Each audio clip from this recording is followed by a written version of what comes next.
નમસ્તે મિત્રો, ઘણા વાલીઓના મને ફોન હતા, ઘણા વિદ્યાર્થીઓના મેસેજ હતા કે અમારા બાળકને ધોરણ 12 પછી કઈ અમે કોલેજ કરાવીએ અથવા કઈ ફિલ્ડમાં અમે કોલેજ કરાવીએ તો યુપીએસસી અને જીપીએસસી જેવી પરીક્ષાની તૈયારી કરી શકે. તો આજે આપણે એની ચર્ચા કરીશું. અને શું 12 પછી તૈયારી કરાવવી જોઈએ? તો કરાવવી જોઈએ. 10 પછી નહીં, પણ ધોરણ 12 પછી તમે યુપીએસસી કે જીપીએસસીની તૈયારી તમારા બાળકને કરાવી શકો, વિદ્યાર્થીને કરાવી શકો છો.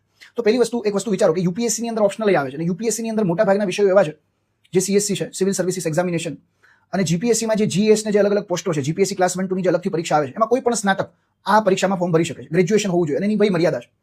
તો તમારે મારું એવું માનવું છે કે તમારે જે બીએ જે છે એને પ્રાયોરિટી આપવી જોઈએ, કારણ કે મોટાભાગના વિષય એમાં આવી જાય છે જે જીપીએસસી અને યુપીએસસીમાં છે. ધારો કે હિસ્ટ્રી છે, પોલિટિકલ સાયન્સ છે, ઇકોનોમી છે, ભૂગોળ છે એટલે કે જીઓગ્રાફી. તો આ વિષય ઉપર જો તમે બીએ કરશો તો તમને બેનિફિટ એ થશે, કારણ કે કોલેજમાં બી તમે પ્રેક્ટિસ કરશો અને યુપીએસસી જીપીએસસીમાં પણ મોટાભાગના આ જ વિષયો છે.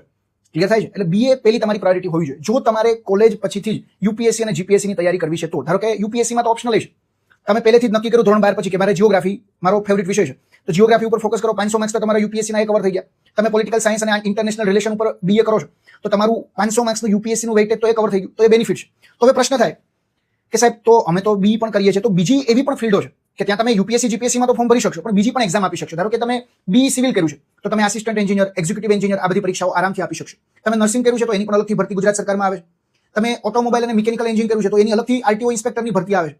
તમે ઈસી કર્યું છે તો પીએસઆઈ વાયરલેસની અલગ ભરતી આવે છે. તો એવું નથી કે તમે બીજા કોઈ ગ્રેજ્યુએશનમાં કરશો તો ત્યાં આગળ એડવાન્ટેજ એ છે કે તમે સ્પેશિયલ ટેકનિકલ એક્ઝામ આપી શકશો.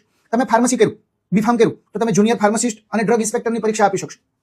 જો તમારો ગોલ યુપીએસસી અને જીપીએસસી પર્ટિક્યુલર છે તો તમે બીએ કરો, અને બાકી તમારે બીજી પણ પરીક્ષાઓ આપવી છે તો એમાં પણ ફોકસ કરી શકો. ધારો કે તમે બીકોમ કર્યું છે, કોમર્સ કર્યું છે તો તમે ઓડિટર, સબ ઓડિટરની પણ પરીક્ષા આપી શકો, એકાઉન્ટ ઓફિસરની પણ પરીક્ષા આપી શકો.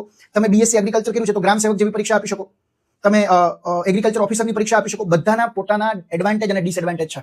પણ હા, જેમને પણ 12મા પછી એક્ઝામ આપવી છે અથવા 12મા પછીથી તૈયારી ચાલુ કરી દેવી છે તો તમારી પાસે 3 થી 4 વર્ષ છે, એટલે ક્વાઇટ ઇનફ ટાઈમ છે. ડેઈલી 5 થી 6 કલાક યુપીએસસી અને જીપીએસસી પાછળ વાપરો. તમે સારી કોલેજમાં એડમિશન લેશો તો એનો ફાયદો એ છે કે ત્યાં આગળ તમને એજ્યુકેશન સારું મળશે, પિયર ગ્રુપ સારું મળશે. તમે ધારો કે એમએસયુ ની અંદર કોલેજ કરી તેનો ફાયદો શું છે? એમએસયુ ની અંદર બીએ કર્યું તો તમારું પિયર ગ્રુપ સારું હશે, મિત્રો સારા હશે. તમે ધારો કે સેન્ટ ઝેવિયર્સ ની અંદર કોલેજ કરી તો પિયર ગ્રુપ સારું હશે. તો એનો ફાયદો એ છે, પણ થોડી કોલેજ સ્ટ્રિક્ટ હશે. એટલે અમારે જે અહીંયા 12મા પછી જે ગાંધીનગર તૈયારી કરવા આવે છે, જનરલી ગાંધીનગરમાં કોઈ કોલેજ હોય કે એક્સટર્નલમાં ઘણા લોકો કોલેજ કરે છે, તો ઇટ ડિપેન્ડ્સ ઓન યુ કે હાઉ યુ આર ડેડિકેટેડ. પણ યુપીએસસી અને જીપીએસસી ની જો તમારે ડેડિકેટેડલી તૈયારી કરવી છે તો મારી તમને સલાહ એ છે, એ જ કરવી છે તો પછી એમાં વચ્ચેથી છટકી ન જવા, નહીતર ક્યાંય ના નહીં રહો. તો બીએ કરો, હિસ્ટ્રી કરો, જીઓગ્રાફી કરો, જે બી તમારો ઇન્ટરેસ્ટિંગ વિષય હોય એમાં તમે કરી શકો. બાકી બીજી ફિલ્ડના પણ એડવાન્ટેજ છે જે મેં તમને ગણાવ્યા. ઓકે, તો પણ હા, ડેઈલી 5-6 કલાક મહેનત કરવાની તેવર હોય તો આ કરવાનું છે. અને અત્યારથી જ એનસીઆરટી જીસીઆરટી વાંચવાનું ચાલુ કરી દો દરેક વિષય માટે, જીએસના. તો કરી શકાય છે 12મા પછી તૈયારી. અને જેને ડેડિકેટલી જેનો ગોલ યુપીએસસી જીપીએસસી છે એ